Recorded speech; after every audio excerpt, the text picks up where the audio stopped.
We all know that feeling, right? That knot in your stomach, the racing thoughts, fear. In a world that can feel so uncertain, even dangerous, we all have this deep, deep desire for safety, for a place where we can finally find some rest. But the question is, how do we actually get there? Now, you might hear this and think it's a promise of a life totally free from danger, but think about who wrote this. This was someone who knew what it was like to face enemies, betrayal, and some very real threats. He's not pretending the danger isn't real. Not at all. He's declaring that the presence of his shepherd is more real and a whole lot greater. So, let's dive into this together. Here's our game plan. We're going to start by digging into the root of fear, looking at how it messes with our mind, our heart, and our will. And then we'll land on a really practical path to finding that rest we're all looking for. Okay, first up, the shepherd and the shadow. See, if we really want to get a handle on fear, we have to go deeper than just the feeling. We've got to go right to the source. And that means understanding how fear takes root, not just in our emotions, but at the very core of who we are, our heart. And this is the key, right here. Fear isn't just one thing. It's a whole person experience.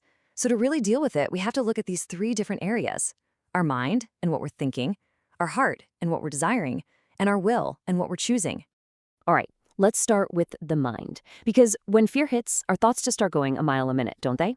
Our mind is constantly telling us a story about what's happening, especially when we feel threatened. So that's ground zero. That's where we have to begin. In that moment, when you feel that fear rising up, this is the first and honestly the most critical question to ask yourself. What story is my mind telling me? What am I actually believing that's fueling this feeling? Just look at the direct contrast here. It's like two different radio stations playing at the same time. Fear's station is blaring, "I am not safe, I am totally alone, and I have to be in control." But the shepherd's truth offers a completely different reality. You are with me, and you are being led. And this is so, so important.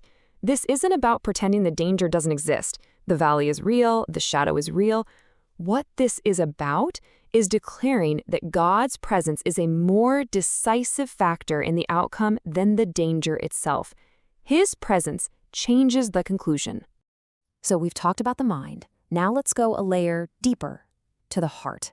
Because fear isn't just a thought. It's also a powerful desire. It's what the Bible would call an affection. It really, really wants something from us. You see, underneath all those fearful thoughts, there's always a powerful want, a desire that's driving the whole thing. Is it a desperate desire for safety? A burning need for absolute control? We have to get honest about what our heart is truly longing for in that moment. Fear is just screaming at us, isn't it? Stay tense, be alert, avoid harm at all costs.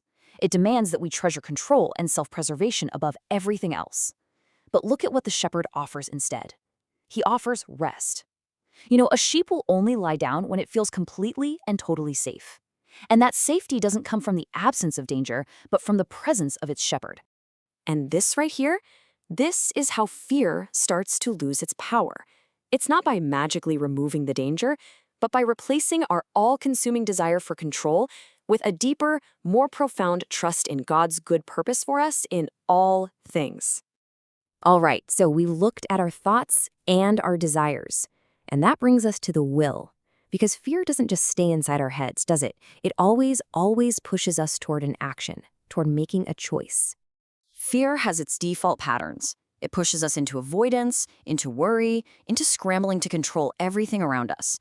But what if there's another choice? We are always presented with an alternative. And this is where the rubber meets the road. We can either passively react to fear by just gripping the steering wheel tighter, or we can make an active choice to trust. Saying, "I will fear no evil," isn't just wishful thinking.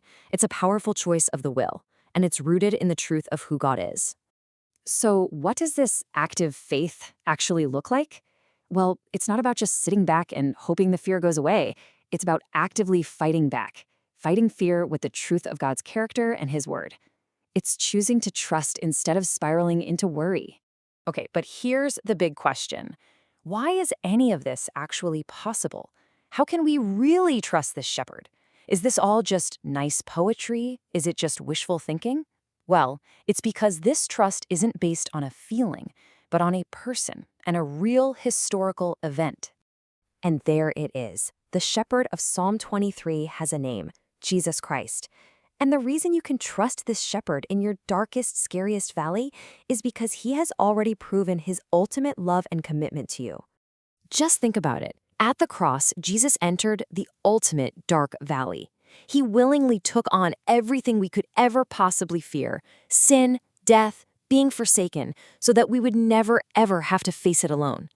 The cross is the ultimate, historical proof that you will never be abandoned and never be separated from his love. And this completely reframes our deepest anxieties. It answers that nagging question, but what if the worst happens? It answers it by securing a future good for us that no earthly danger, no loss, no worst-case scenario can ever take away.